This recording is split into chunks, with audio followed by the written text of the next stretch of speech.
Rajasthan government అని కేసు అనేటువంటిది. నెక్స్ట్ది MC Mehta versus Tamil Nadu government case. MC Mehta versus Tamil Nadu government case. ఈ కేసులో ఏమని చెప్పింది అంటే 1997 అండి.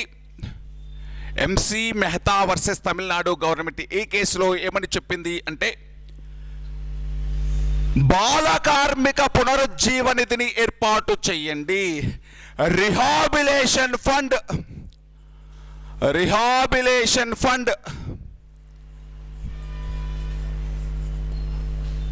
చైల్డ్ లేబర్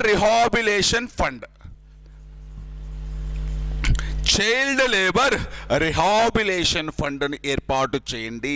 బాల కార్మిక పునరుజ్జీవ నిధిని ఏర్పాటు చేయండి.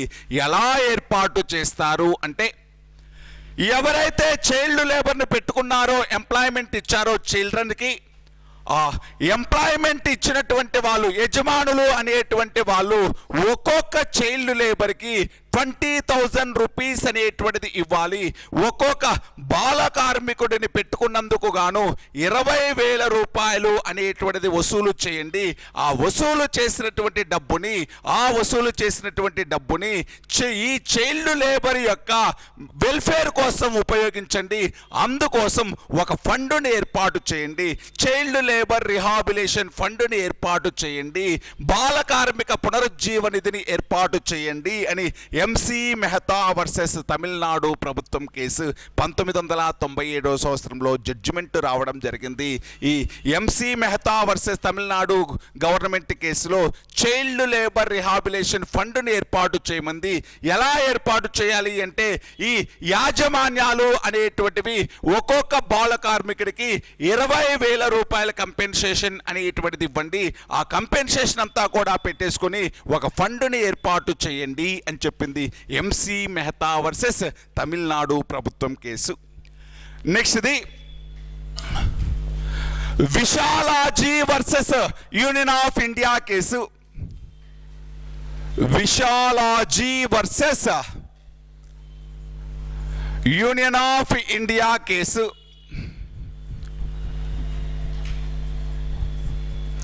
విశాలాజీ versus union of India case 1990. Vishalaji versus union of India case. Abolition of Jogini system is constitutional. Jogini వ్యవస్థ రద్దు అనేటువంటిది రాజ్యాంగబద్ధమే అని చెప్పింది. Abolition of Jogini system is constitutional. Jogini వ్యవస్థ రద్దు అనేటువంటిది రాజ్యాంగబద్ధమే అని Vishalaji versus union of India కేసులో తీర్పు చెప్పడమైనది. Vishalaji versus union of India case జోగిని వ్యవస్థ రాజ్యాంగబద్ధమే అని తీర్పునిచ్చింది. నెక్స్ట్ది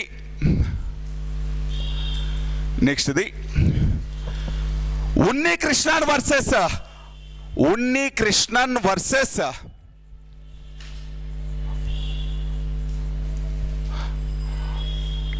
గవర్నమెంట్ ఆఫ్ ఏపీ, ఆంధ్రప్రదేశ్ రాష్ట్రం.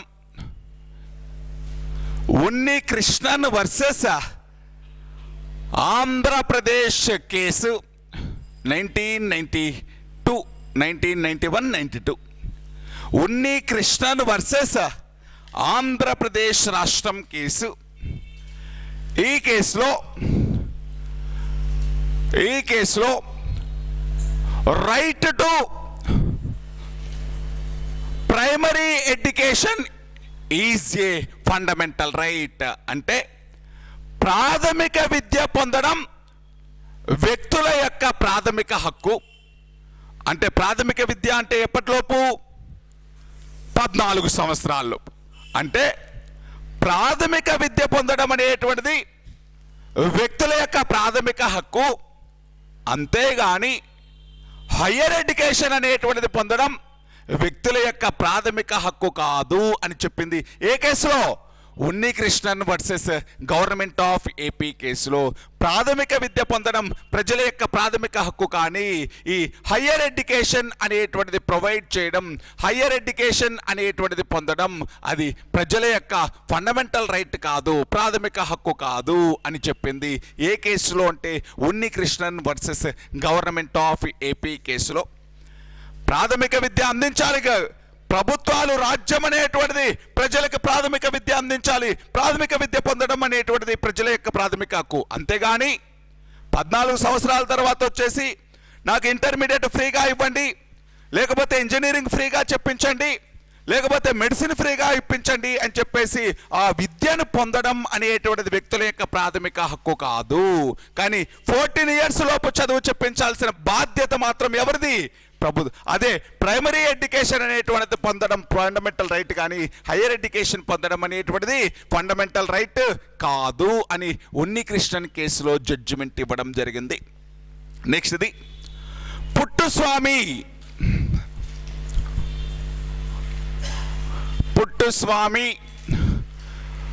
Versus government of India 2017. Puttaswamy versus government. Madras కోర్టులో రిటైర్డ్ అయినటువంటి జడ్జి అండి పుట్టుస్వామి అనేటువంటి వ్యక్తి.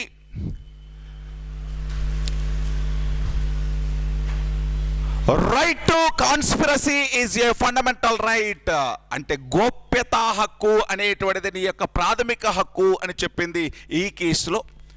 రైట్ టు కాన్స్పిరసీ అంటే అర్థమేంటి?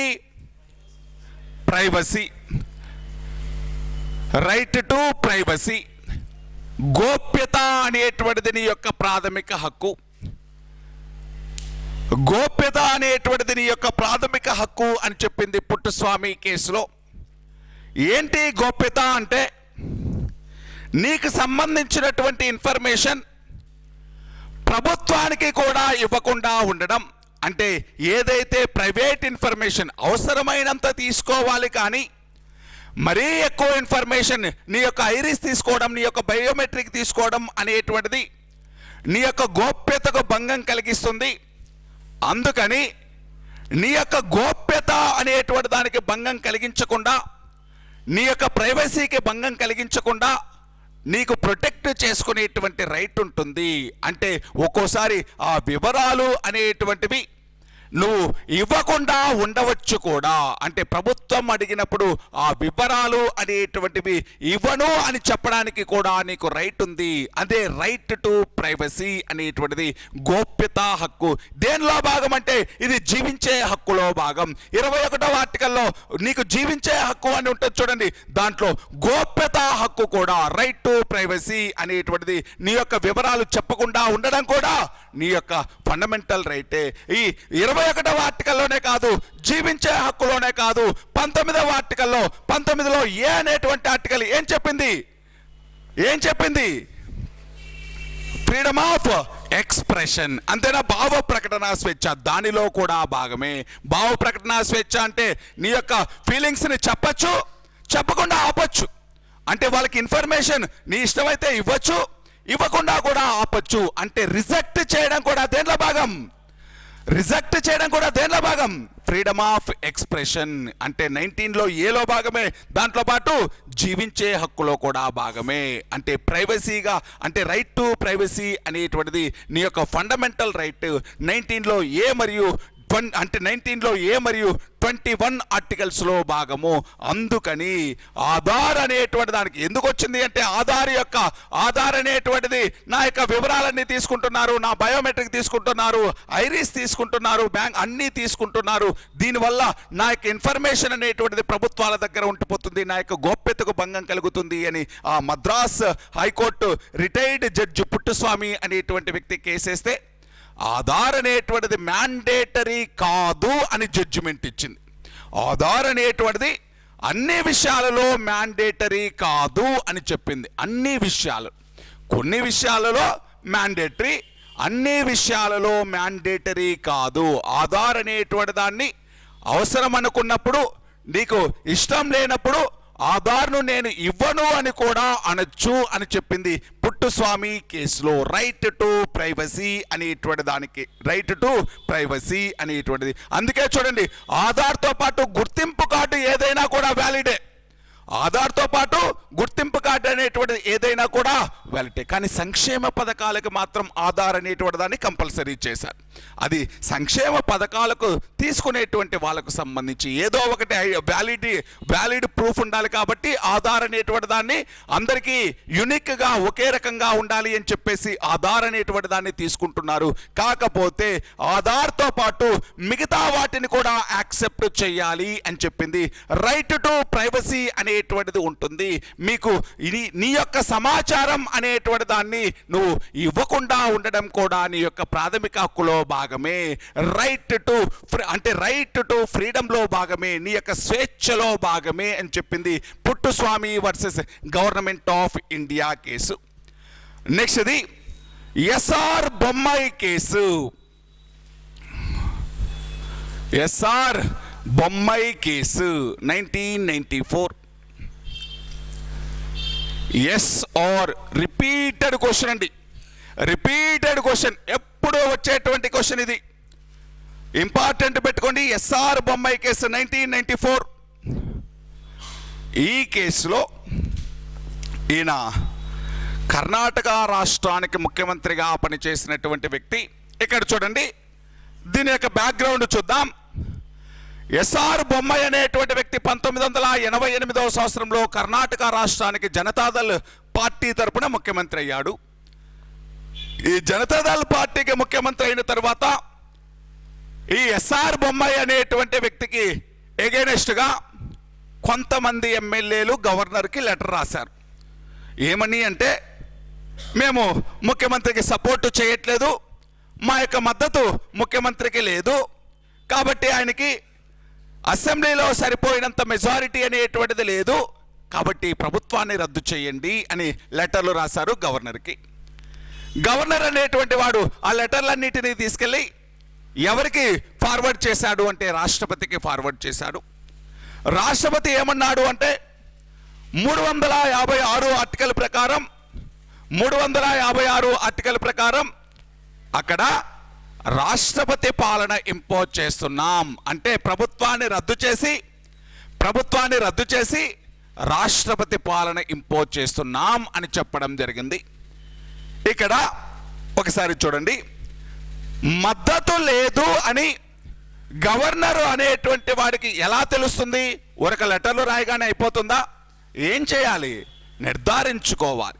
అసెంబ్లీని సమావేశపరిచి బలబలాలు నిర్ధారించుకొని అయ్యా ముఖ్యమంత్రికి కొంత టైం ఇవ్వాలి, ఒక వారం రోజులు టైం ఇస్తున్నాను, వారం రోజుల్లో అసెంబ్లీని సమావేశపరిచి నీ యొక్క మెజారిటీ నిరూపించుకోకపోతే, నీకు ఆల్రెడీ మెజారిటీ నిరూపించుకోలేకపోతే అప్పుడు రాష్ట్రపతి పాలన ఇంపోజ్ చేయాలి. కానీ ఎలా ఎటువంటి అవకాశం ఇవ్వకుండా, ఆయనకి మద్దతు ఉందా లేదా అనేటువంటిది పూర్తిగా ఎంక్వైరీ చేయకుండా ఏకపక్షంగా పూర్తిగా పార్షియాలిటీ తోటి ఏకపక్షంగా ఆ ఎన్నికైనటువంటి ప్రభుత్వాన్ని రద్దు చేయాలి అనేటువంటి కారణంతో ఎస్ఆర్ బొమ్మాయి ప్రభుత్వాన్ని రద్దు చేసేసి అక్కడ రాష్ట్రపతి పాలన ఇంపోజ్ చేయడం జరిగింది.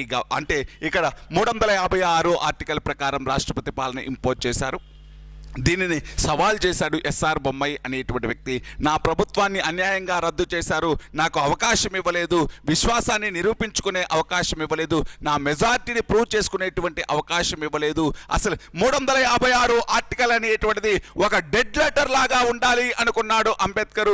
అది ఒక మృతాక్షరం లాగా ఉండాలి, అసలు దానిని వాడకూడదు, మరీ రేర్ కేసులు అయితే వాడాలి అని చెప్పాడు అంబేద్కర్ గారు. కాకపోతే ఇప్పుడు వచ్చినటువంటి ప్రభుత్వాలు ఎప్పుడు రిపీటెడ్గా వాడేస్తున్నాయి. రాష్ట్ర ప్రభుత్వాలను డీస్టెబిలైజ్ చేయడం కోసం దీనిని వాడుతున్నారు. ఈ రాష్ట్ర తమకు నచ్చినటువంటి రాష్ట్ర ప్రభుత్వాలను రద్దు చేయడం కోసం వాడుకుంటున్నారు.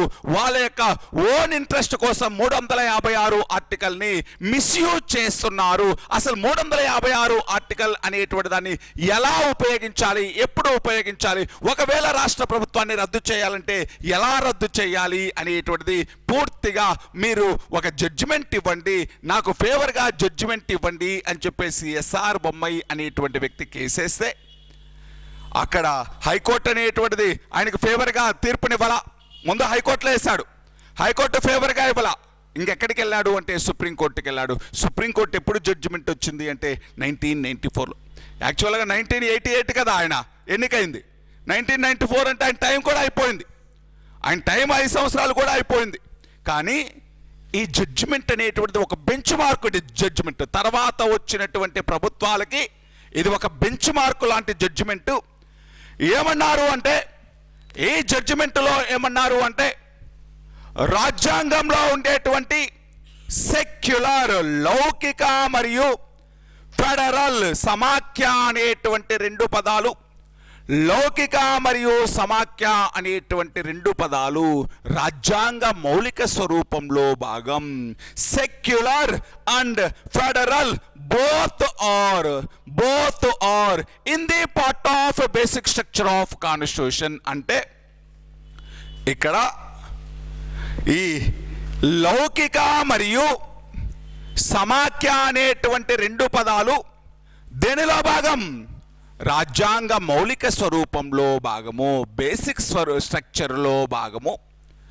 బేసిక్ స్ట్రక్చర్లో భాగము అంటే వీటిని మార్చే అధికారం లేదు, ఉందా పార్లమెంట్కైనా?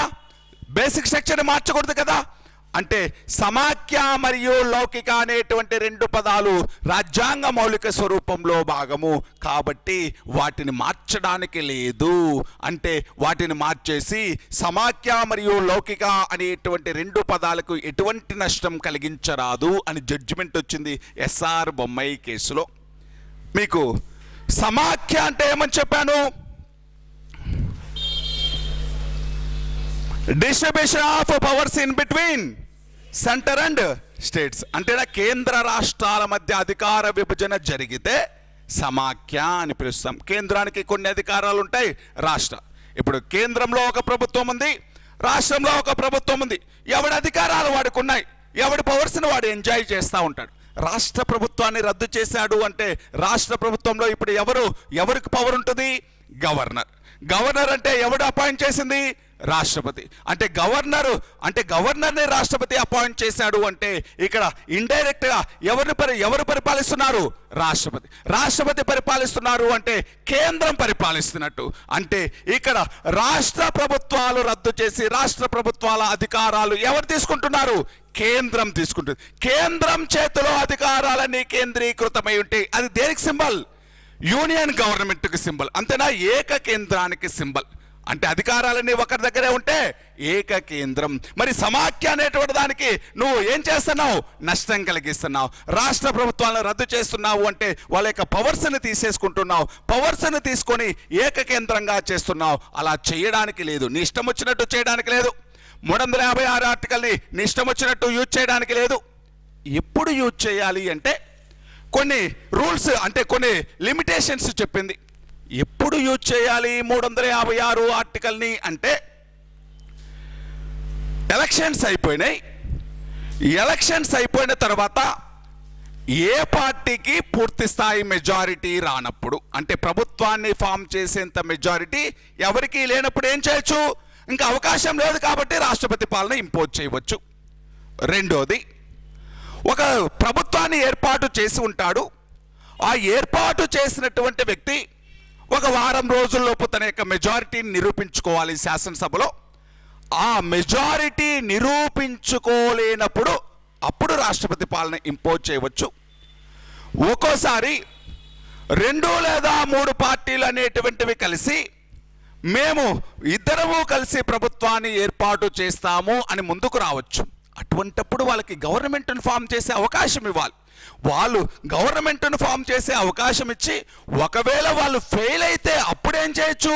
రాష్ట్రపతి పాలన అనేటువంటిది ఇంపోజ్ చేయవచ్చు. అంతేగాని నీ ఇష్టం వచ్చినట్టు అక్కడ అసలు ఏం జరుగుతుంది అనేటువంటిది తెలుసుకోకుండా ఎవరో వేగ్గా లెటర్లు రాసేస్తే, మద్దతు లేదు అని రాసేస్తే నువ్వు గుడ్డిగా వెళ్ళిపోయి అక్కడ రాష్ట్ర ప్రభుత్వాన్ని రద్దు చేయడానికి లేదు. నువ్వు ఏం చేయాలి? వాళ్ళకి బలం ఉందా లేదా అనేది చూడాలి. చూడాలంటే ఏం చేయాలి? అసెంబ్లీని సమావేశపరిచి ముఖ్యమంత్రికి నీకు నీకు మెజారిటీ సభ్యులు మద్దతు ఇస్తున్నారా లేదా అనేటువంటిది ముందుగా నువ్వు ఒక అంచనాకు వచ్చి ఆ మెజారిటీ నిరూపించుకోలేకపోతే మాత్రమే నువ్వు రాష్ట్ర ప్రభుత్వాలను రద్దు చేయలేవు. అంతేగాని 356 ఆర్టికల్ని మిస్యూజ్ చేయకూడదు. ఎందుకని అంటే సమాఖ్య అనేటువంటిది రాజ్యాంగ మౌలిక స్వరూపంలో భాగము. అధికారాలు కేంద్ర రాష్ట్ర ప్రభుత్వాలు చలాయించడం అనేటువంటిది రాజ్యాంగ మౌలిక స్వరూపంలో భాగము అని చెప్పింది. సెక్యులర్ అంటే దానితో పాటు మతానికి ఏదైనా భంగం కలిగిస్తున్నారు, లేకపోతే మతపరమైనటువంటి డిస్ప్యూట్స్ అనేటువంటివి పెంచుతున్నారు, మతపరమైన ఘర్షణలు పెరుగుతున్నాయి అని చెప్పేసి అక్కడ రాష్ట్ర ప్రభుత్వాలను కూడా రద్దు చేయడానికి లేదు. అంటే ఈ లౌకిక పరమైనటువంటి లేదా దాంతోపాటు సమాఖ్యపరమైనటువంటి ఈ రెండు భావాలు అనేటువంటివి రాజ్యాంగ మౌలిక స్వరూపంలో భాగము. ఈ రెండింటినీ కూడా ఆల్టర్ చేయడానికి లేదు, మార్చడానికి లేదు అని ఏ కేసులో జడ్జిమెంట్ వచ్చింది అంటే ఎస్ఆర్ బొమ్మాయి కేసు. చాలాసార్లు అడిగినటువంటి కేసు అండి ఇది. ఎస్ఆర్ బొమ్మాయి కేసు ఏ సంవత్సరం? ఎవరైనా కర్ణాటక రాష్ట్రానికి జనతాదళ్ జనతాదళ్ పార్టీ తరపున ముఖ్యమంత్రిగా గెలిచినటువంటి వ్యక్తి. ఆయన ప్రభుత్వాన్ని రద్దు చేయడంతో సుప్రీంకోర్టు ఫస్ట్ కర్ణాటక మైసూరు హైకోర్టులో వేశాడు. హైకోర్టులో ఆయనకు ఫేవర్గా రాలేదు. సుప్రీంకోర్టులో వేశాడు. సుప్రీంకోర్టులో ఆయనకు ఫేవర్గా జడ్జిమెంట్ వచ్చింది. కాకపోతే ఎప్పుడు వచ్చింది? ఆయన పదవీ కాలం ముగిసిన తర్వాత వచ్చేసింది ఆ జడ్జిమెంట్. కానీ ఆయనకు ఉపయోగపడకపోయినా తర్వాత వాళ్ళకి బాగా ఉపయోగపడుతుంది ఆ కేసు అనేటువంటిది. ఎట్టంటే 356 ఆర్టికల్ను ఉపయోగించకుండా ఎస్ఆర్ బొమ్మాయి కేసు అనేటువంటిది ఏం చేసింది అంటే కొన్ని రూల్స్ను ఫ్రేమ్ చేసింది. ఎటువంటి సమయాల్లో రాష్ట్రపతి పాలన ఇంపోజ్ చేయవచ్చు, ఎటువంటి సమయాల్లో 356 ఆర్టికల్ అనేటువంటి దాన్ని ఇంపోజ్ చేయాలి, యూజ్ చేయాలి అనేటువంటి విషయం ఎస్ఆర్ బొమ్మాయి కేసులో వచ్చింది. లౌకిక మరియు సమాఖ్య అనేటువంటివి రాజ్యాంగ మౌలిక స్వరూపంలో భాగము అని ఏ కేసులో జడ్జిమెంట్ ఇచ్చారు? ఎస్ఆర్ బొమ్మాయి. రిపీటెడ్ అదే అండి క్వశ్చన్ అడుగుతాడు. సమాఖ్య అనేటువంటి పదము రాజ్యాంగ మౌలిక స్వరూపంలో భాగము అని ఎస్ఆర్ బొమ్మాయి కేసులో జడ్జిమెంట్ రావడం జరిగింది. లౌకిక అనేటువంటి పదము రాజ్యాంగ మౌలిక స్వరూపంలో భాగము అని ఎస్ఆర్ బొమ్మాయి కేసులో జడ్జిమెంట్ రావడం జరిగింది. Next case Naveen Jindal versus union of India case. ఇదొక్కటి చెప్పేసి ఆపేస్తాను. Naveen Jindal versus union of India.